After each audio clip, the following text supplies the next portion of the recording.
I want to jump to this story from the Post-Millennial. Donald Trump will be arrested by Fani Willis on Thursday in Atlanta.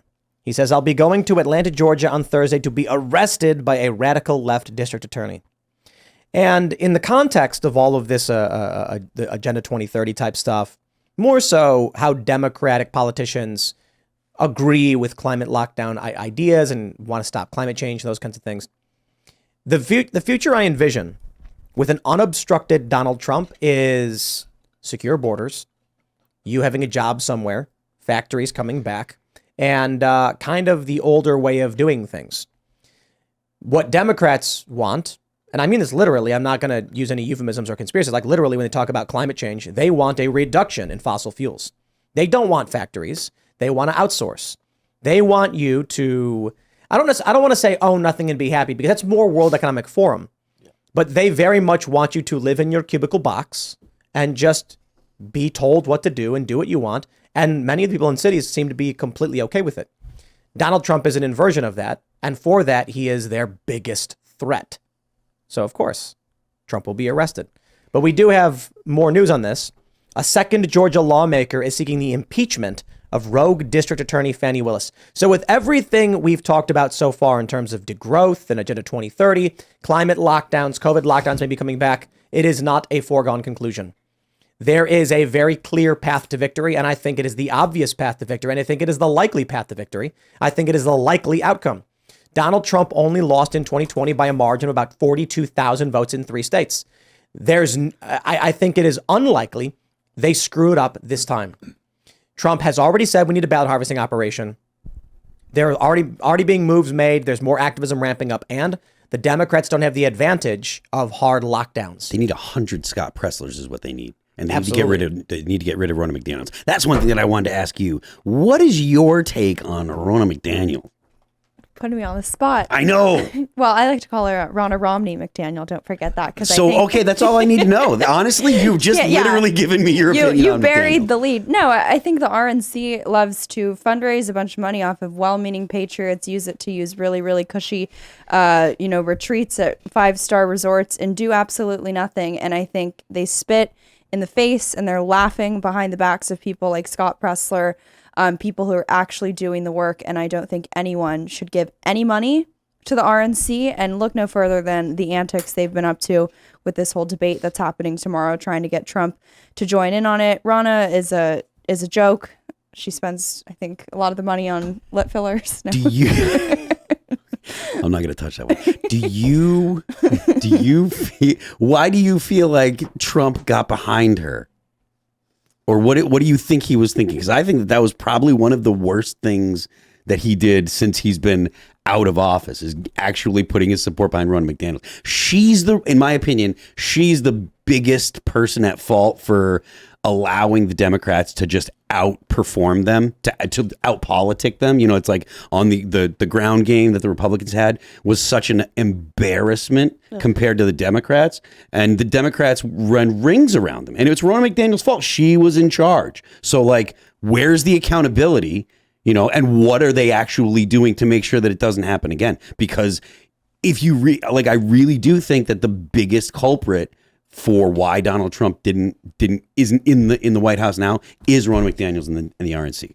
I think it's twofold. I think in addition to the RNC just being like the abysmal little sister of the DNC, couldn't even compete if they wanted to. I also think the DNC has sort of an extension of an apparatus that is the groups like the Center for Tech and Civic Life, right? Sure. The Zuckerberg type groups. And we, just because we are the right, we don't have that. And I would argue that independent of the DNC, I think those so-called nonprofits, that really shady dark money apparatus, is what allowed Democrats to win more. So you're not Ronna, and I'm not trying to put you on the spot. So, but why do you think it is that, like, I'm definitely not Ronna. I know. So I'm not trying. Like I said, I'm not trying to put you on the spot. So then why do you think it is that, like, nothing was done? Like, why is it that she like because the things Democrats have a history of having a better ground game, and because of the fact that they tend to cluster in urban areas, it's easier for them to do things like get ballot harvest. Why is it that Rona hasn't nobody has thought about the fact that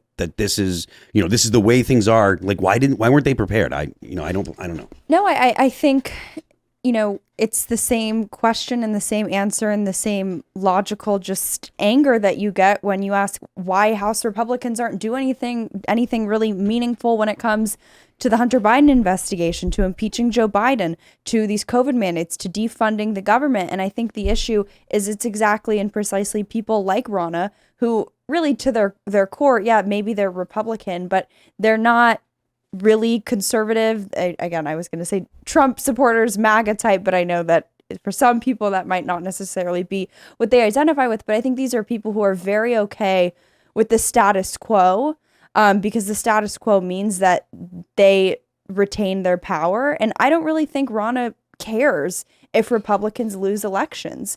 I just think she wants to retain her position. Phil, would anybody go watch the Harlem Globetrotters if the Washington Generals won? They'd be. I would buy tickets to the next game. It would be interesting, yeah, to be completely honest. But I hate to break this to you, Phil, but the Generals, they're meant to lose. I mean, I wish that we had a legitimate opposition party. How about that? It looked like we were Turning Point USA. Charlie Kirk, I think they were. Who was it? Harmeet Dillon running against Ron. Yeah, Harmeet was. I thought and Harmeet don't was forget Mike going to win. Lindell. No. Oh, they both were. Yes, Mike Lindell was. The energy in the room was electrifying at Yeah. Turning Point when we were talking about it. Harmeet was there, and I thought, like, of course, it's like confirmation bias. I was like, she's definitely going to win with this kind of support. It was only like 1,000 people, and of course, you get caught up in your own smell. True. But like. Then I mean that's the lively Republican base is Charlie Kirk and Turning Point. Like that's the young people, yeah. So I just don't know why. I mean, I don't know if there's malfeasance behind the scenes, and that's why Ronna took it. If Ronna's just more popular on the global stage, so that's why she got it. Did they vote? Well, money? I also think the RNC election, right? It's not actually Americans voting, it's people within the confines of the RNC. And I think what you're talking about, right, the disconnection, or rather disconnect between the grassroots activist, actual MAGA type people and the selection of Ronna. And it's sort of like the same phenomenon, I would argue, with Trump in 2016, where that was the first time there was a candidate who actually appealed to the actual Republican voting base as opposed to the more elite, donor class. And I think, unfortunately, the RNC, I mean, there's a reason it has the reputation it does for the most part. And there are some RNC members who are, more populist, who are, come on War Room all the time and are always willing and down to slam Ronna. But I think, unfortunately, most of the members of the RNC, because think about how you get to be in the RNC. You don't get to be a member of the RNC or the committeeman or committeewoman if you're like a hardcore, outspoken, populist type, doing hardcore Trump activism. They were against Trump in 2016. So I think you have a lot of holdovers there who, again, not that it's about Trump as a person, it's about more than that. It's about the stripe of the Republican Party and the voters who get behind him. And I think the Ronna Romney McDaniels of the world, the elite Republican, the country club Republican class, has done everything in their power to suppress and quash that stripe of conservatism. Oh, well, that makes sense. Done, settled. That business uniparty. Vivek, I was listening to him, Ramaswamy, on Sean Ryan's podcast last night, and he was saying how, like, it's really not about Republicans versus Democrats. It's about the, I guess you'd call it the administrative class versus everybody else. Mm-hmm. And they've got this stupid lock, and he's like, you got to fire them. You've got to cancel the FBI and reposition a lot of the people into other departments and things. We should not have a political class. I agree. It's weird to me that there's a political class. That should not exist. People who are born and bred and educated for the sole purpose of being in charge of people makes no sense. Right. I'm sorry, that's how it maybe used to be with lords and stuff like that. But now this is supposed to be a country for, of, and by the people, which means it's supposed to be a person who is running for office.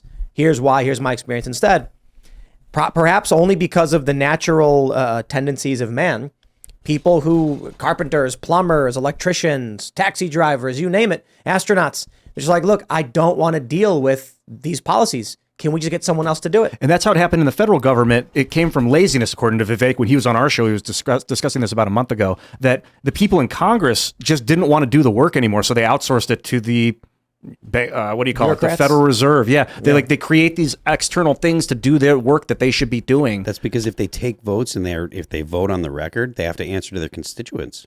If they pass the buck to someone else, they can be, I didn't do it. So when Congress people go back to their areas, they can be like, oh, well, I tried and I told you I wouldn't. I tried to, but it didn't work. So because this is how it goes now. It's all about getting the less they're responsible for, the happier they are, because it's more likely they'll win they'll win re-election. So taking responsibility for the actions is a huge part of why they outsource it or why they've been 100%. trying to. That's why they did it with Donald Trump with the not Donald Trump, with George Bush when it came to the Iraq war and stuff. They gave him the authorization for use of force. They're supposed to declare war. They didn't actually. That's what makes the Iraq war illegal, is the Congress doesn't have the authority to give the president the authority to make war. The president can react, so that the president can send the Marine Corps to, to save American lives or whatever. But the president can't conduct war. The Congress is supposed to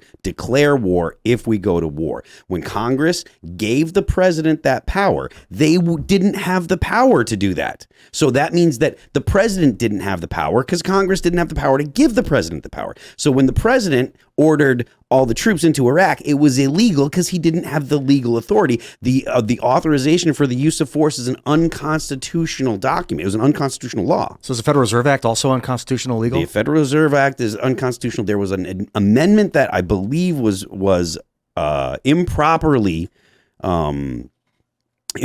ratified that was for the Federal Reserve. But the Federal Reserve, there are people that will make the argument that it is unconstitutional because it is not outlined in the Constitution. But there are also people that are going to say that the necessary and proper clause allows for it. Thanks for watching this clip from the Timcast IRL podcast. Hang out with us live Monday through Friday at 8 p.m.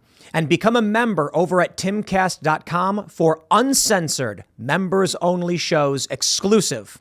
Thanks for hanging out, and we'll see you all next time.